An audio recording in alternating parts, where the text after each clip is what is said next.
નમસ્કાર વિદ્યાર્થી મિત્રો, કેમ છો? આજે આપણે એક સ્ટેપ આગળ જઈશું કે એની અંદર અત્યાર સુધીના બધા ધન વીજભાર, ઋણ વીજભાર એનો પણ ઉપયોગ થશે. લાસ્ટ લેક્ચરમાં આપણે જોઈ ગયા કે ઝીંકની સલ્ફ્યુરિક એસિડ અને હાઇડ્રોક્લોરિક એસિડ સાથે પ્રક્રિયા કરતા એની અનુવર્તી નિપજ આપણને પ્રાપ્ત થાય છે અને હાઇડ્રોજન વાયુ ઉત્પન્ન થાય છે. અને આ આખી આ સમગ્ર પ્રક્રિયા ઉષ્માક્ષેપક છે. તો કેવી રીતે ખબર પડી ઉષ્માક્ષેપક છે? કે જે આપણી પાસે ચંબુ હતો વોચ કોનિકલ ફ્લાસ્ક, તેની બહારની સપાટી ગરમ થાય છે. તો આખો પ્રશ્ન પ્રવૃત્તિમાંથી 3 માર્કનો પૂછી શકાય છે કે ઝીંક ધાતુની સલ્ફ્યુરિક એસિડ સાથે થતી રાસાયણિક પ્રક્રિયા આકૃતિ દોરી સમજાવો. તો એ આખો પ્રશ્ન પણ 3 માર્કમાં પૂછી શકે છે. એમાંથી 1 માર્કનો પ્રશ્ન પૂછવો હોય તો પણ પૂછે કે ઝીંક પ્લસ H2SO4 ને એરો મારીને છોડી દો, આપણે રાસાયણિક પ્રક્રિયા પૂર્ણ કરવું પડે એટલે બેલેન્સ પણ કરવું પડે.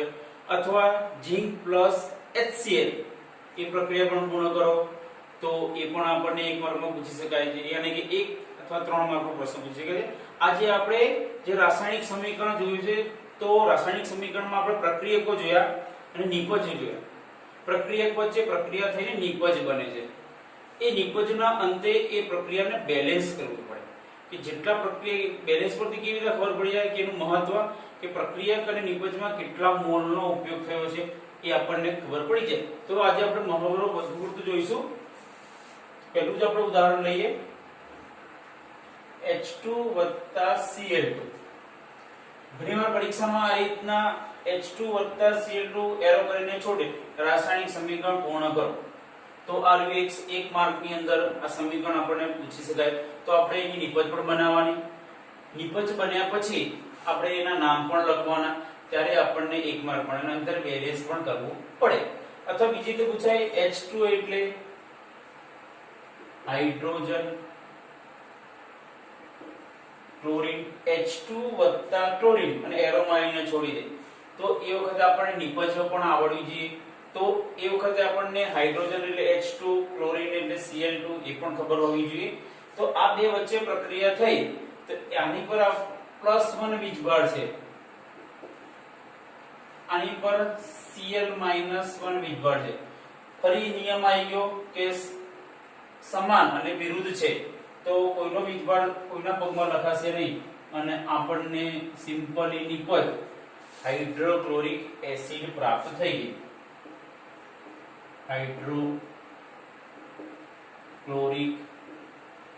એસિડ અને બીજું નામ પણ કહી શકાય છે હાઇડ્રોજન ક્લોરાઇડ. આટલું અડધું સમીકરણ થયું. આપણે પ્રક્રિયકમાંથી નિપજ બનાવી. હવે શું કરવું પડે? એને બેલેન્સ કરવું પડે.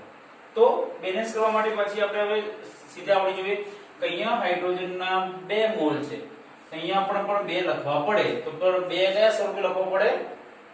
સહગુણક સ્વરૂપે. તો આપણે HCl ની આગળ 2 કરીએ એટલે હાઇડ્રોજન તો 2 થઈ ગયા. જેવું આપણે અહીંયા 2 કર્યા એટલે તરત જ ક્લોરીન આંગળી ઊંચી કરશે કે હું પણ 2 થઈ ગયો. તો અહીંયા Cl2 આ બાજુ 2 છે તો ફક્ત અહીંયા 2 મૂકવાથી આખા સમીકરણનું બેલેન્સ થઈ જાય છે. આટલું લખો ત્યારે આપણને 1 માર્ક મળે.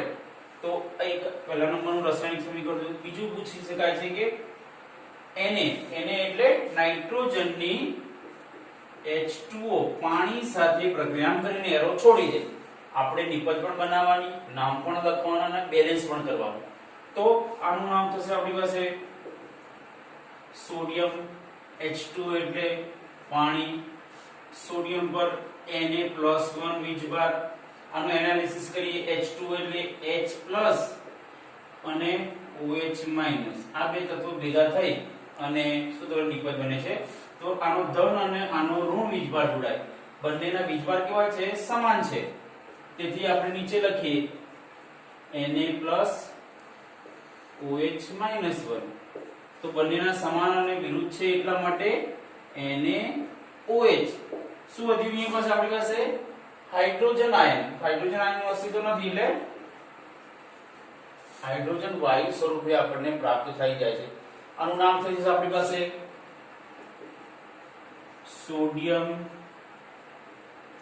હાઇડ્રોક્સાઇડ H હાઇડ્રોજન વાયુ આપણને પ્રાપ્ત થાય છે. પ્રક્રિયકમાંથી નિપજ બની ગઈ. હવે આપણે અંતિમ કામ કર્યું બેલેન્સ કરવાનું. અહીંયા Na ના એક પરમાણુ, અહીંયા પણ એક પરમાણુ, હાઇડ્રોજનના 2, અહીંયા હાઇડ્રોજનના 3, ઓક્સિજન 1, અહીંયા ઓક્સિજન 1. તો આખું જે સમીકરણ છે એ સમીકરણમાં ફક્ત હાઇડ્રોજનનું સંકલન થતું નથી. તો આપણે સૌથી પહેલા Na ની આગળ 2 લખવા પડે. તો અહીંયા પણ આપણે કેટલા લખીએ? 2 લખીએ. નાઇટ્રોજન બંને બાજુ 2 2 થઈ ગયા. આ બાજુ હાઇડ્રોજન 2 અને 2 4 થઈ ગયા. તો અહીંયા H2O ની આગળ 2 લખવા પડે. એટલે હાઇડ્રોજન પણ બંને બાજુ 4 થઈ ગયા. હવે બાકી કોણ રહ્યું? ઓક્સિજન. ઓક્સિજન કેટલા છે? 2. અહીંયા પણ ઓક્સિજન કેટલા થઈ ગયા? 2. આમ સમગ્ર પ્રક્રિયાનું એક તત્વનું બેલેન્સ નતું થતું. તો સૌથી પહેલા શું કર્યું કે આપણે Na ની આગળ 2 કર્યા. તો અહીંયા પણ 2 કરવા પડે. અહીંયા જેવું NaOH ની આગળ 2 કર્યા એટલે આ બાજુ હાઇડ્રોજન 4 થઈ ગયા. અહીંયા આપણે જોઈએ છે કે 2 જ હતા. તો એના સહગુણક સ્વરૂપે 2 લખ્યા. તો અહીંયા હાઇડ્રોજન 4 થઈ ગયા. આ બાજુ ઓક્સિજન 2 છે, આ બાજુ ઓક્સિજન 2 છે. આમ સંપૂર્ણ સમીકરણ કેવું થઈ ગયું? સમતોલિત થઈ ગયું. તો આટલું સમીકરણ લખો ત્યારે આપણને 1 માર્ક મળી શકે છે. બીજો બધો મહાવરો કરીએ આપણે. ત્રીજું ઉદાહરણ લઈને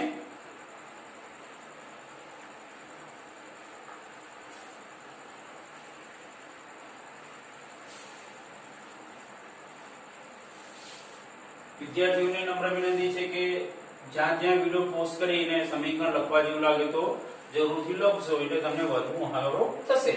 બીજું સમીકરણ છે ત્રીજા નંબરનું આપણે BaCl2 બેરિયમ ક્લોરાઇડ ની Na2SO4 સોડિયમ સલ્ફેટ સાથે થતી રાસાયણિક પ્રક્રિયા વર્ણવો. આ પણ આપણે અહીંયા આપણું જે એક્યુજ જ્યાં કડી અવસ્થા આપી હોય ત્યારે આપણે બધે બાજુ એની અવસ્થા આપણે મેન્ટેન કરવી પડે. આનું નામ થશે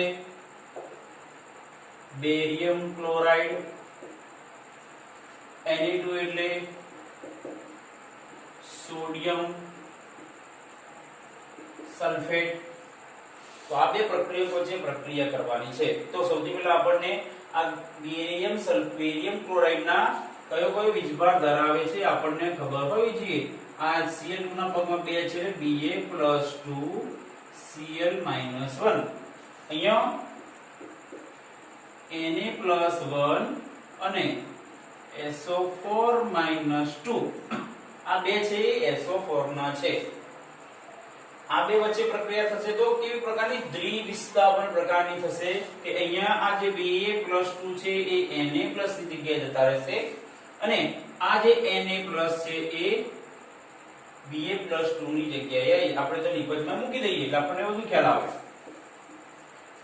એને એ જવા દઈએ Na+1 Cl - 1 વત્તા આ બાજુ અહીંયા જે છે Ba+2 તો અહીંયા SO4 - 2 તો છે. આયનો આપણને મળી ગયા. દ્વિવિસ્થાપન કરી ધન આયનની અદલા બદલી કરી, બાકી બીજું કોઈ ફેરફાર કર્યો નથી. હવે આપણે અહીંયા આવી જાઓ. આપણે આગળ શીખી ગયા રીતના જ બંનેના વીજભાર સમાન છે. +1 અહીંયા -1 છે. તો આવું સમાન હોય, એક એક હોય, બે બે હોય યા ત્રણ ત્રણ હોય, પણ કોઈનો વીજભાર લખાતો નથી. એટલે બંને તત્વોને જોડે લખી દો એટલે આપણે નિપેજ બની જાય. NaCl plus BaSO4. અહીંયા BaSO4 ની અંદર તમે જોશો કે બંને પર +2 વીજભાર છે તો કોઈની અસર આમાં થશે નહીં. એટલે અહીંયા આપણને BaSO4 સોલિડ સ્વરૂપે એક્વા સ્વરૂપે આપણને પ્રાપ્ત થશે. અહીંયા આગળના બે સમીકરણમાં ક્યાંય આપણને પ્રક્રિયકમાં જ અવસ્થા નથી આપી તો આપણે નિપજમાં પણ અવસ્થા ના લખી. અહીંયા પ્રક્રિયકમાં અવસ્થા આપી હોય ત્યારે આપણે નિપજમાં અવસ્થ્ય એની અવસ્થા લખવી પડે. બરોબર છે. હવે એનું નામકરણ કરી દઈએ. આ છે barium chloride sodium sulphate. NaCl એટલે સોડિયમ ક્લોરાઇડ.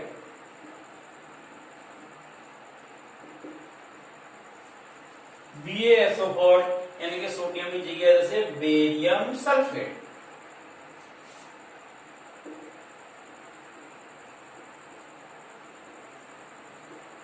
અડધે સુધી આપણે કે મેઈન વસ્તુ આ સમીકરણનું બાકી રહ્યું કે આ સમીકરણને બેલેન્સ કરવું પડે.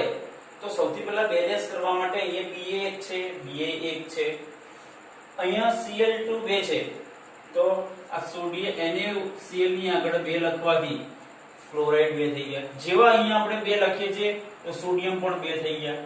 તો અહીંયા પણ સોડિયમ તો 2 છે, બેરિયમ નું થઈ ગયું, ક્લોરાઇડ નું થઈ ગયું, સોડિયમ નું થઈ ગયું. S જો S એક વખત, S વખત, O 4 છે, અહીંયા પણ O કેટલા છે? 4 છે.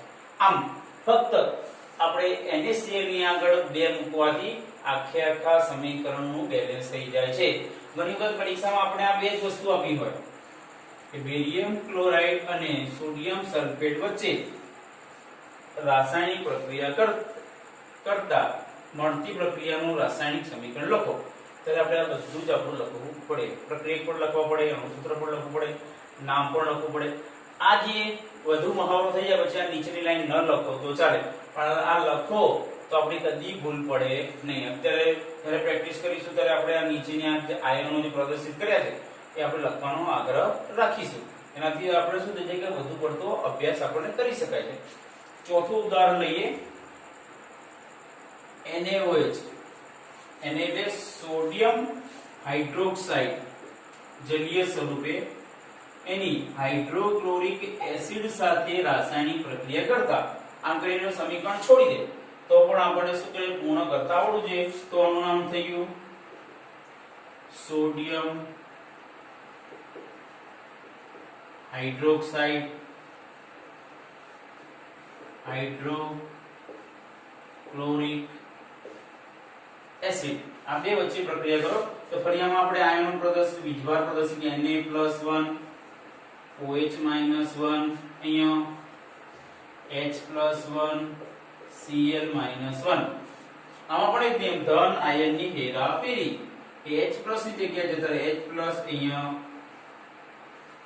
Na ની જગ્યાએ જાય તો આપણે જે પ્રમાણે થયું છે એ પ્રમાણે આપણે લખી દઈએ કે H અહીંયા આવી ગયો, H+ OH- અહીંયા આપણે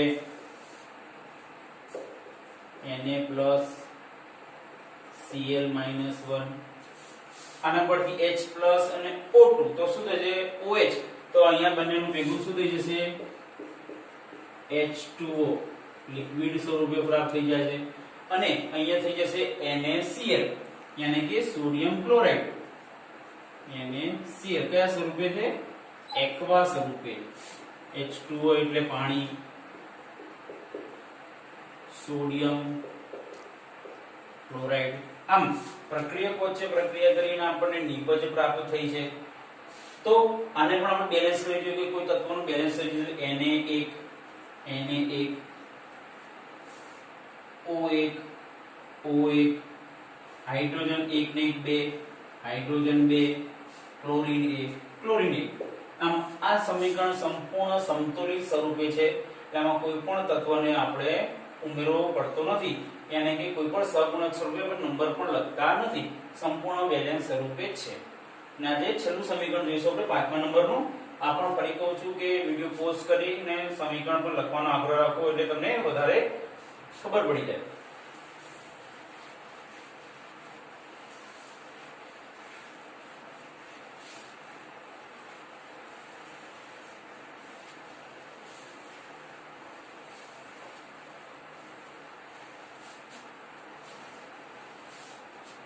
હવે આપણે આગળનું 5મું ઉદાહરણ જોઈશું. KBr. KBr એટલે શું થશે? Potassium bromide. Bi2 barium iodide. આનું નામ થશે આપણું પોટેશિયમ બ્રોમાઇડ. આનું નામ થશે કે બેરિયમ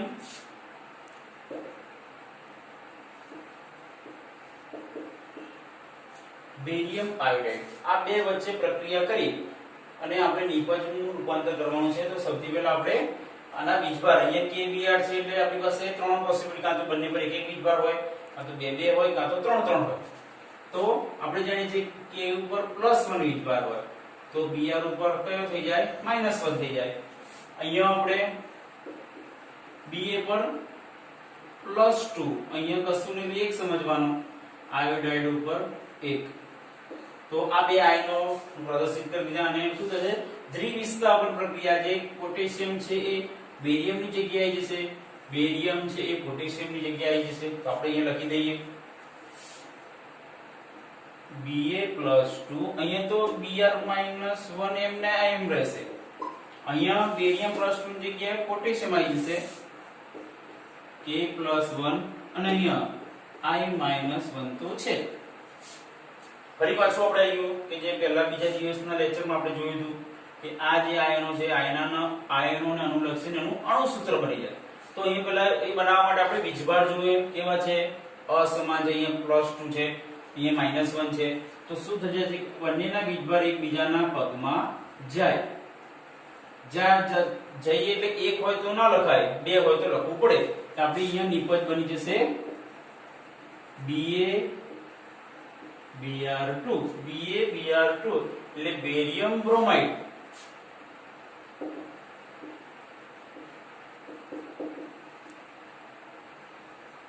અને બંને પર સમાન વીજભાર છે એક એક +1 -1 બંને સિમ્પલ જોડે છે Ki નાનું નામ થઈ જશે આપણે પોટેશિયમ આયોડાઇડ તો આ રીતના પ્રક્રિયા કોચે પ્રક્રિયા નિપજ બનાવી અને અંતે જે મહત્વનું કામ છે તો બાકી જ છે કે બેલેન્સ કરવાનું તો 1 બાય 1 કરતા જે પોટેશિયમ 1 Br1 Br2 અહીંયા આપણે બેલેન્સ થતું નથી તો આપણે અહીંયા સહગુણાંક સ્વરૂપે 2 મૂકવા પડે જેવા આપણે બ્રોમાઇડ નું બેલેન્સ કર્યું તો પોટેશિયમ 2 થઈ ગયા પહેલા 1 1 બરોબર હતા તો અહીંયા આપણે K ની જગ્યાએ 2 મૂકવા પડે આગળ જાઓ Ba1 છે Ba1 છે I2 છે ને I પણ 2 છે આમ આખા સમીકરણનું બે જગ્યાએ 2 મૂકવાથી આપણે આખા સમીકરણનું બેલેન્સ થઈ જાય છે તો આ જે ચેપ્ટર છે આ એમાં આવા જ સમીકરણો એક એક માર્કમાં પૂછાતા હોય છે તો આનો ખાસ મહાવરો કરવો મહાવરો કરતા પહેલા જે આયનો છે આયનો પ્રદર્શિત કરીને જ હંમેશા રાસાયણિક સમીકરણ પૂર્ણ કરવાનો આગ્રહ રાખો તો આજે બસ આટલું જ આનો વધુ પડતો મહાવરો આજ ઘરે કરશો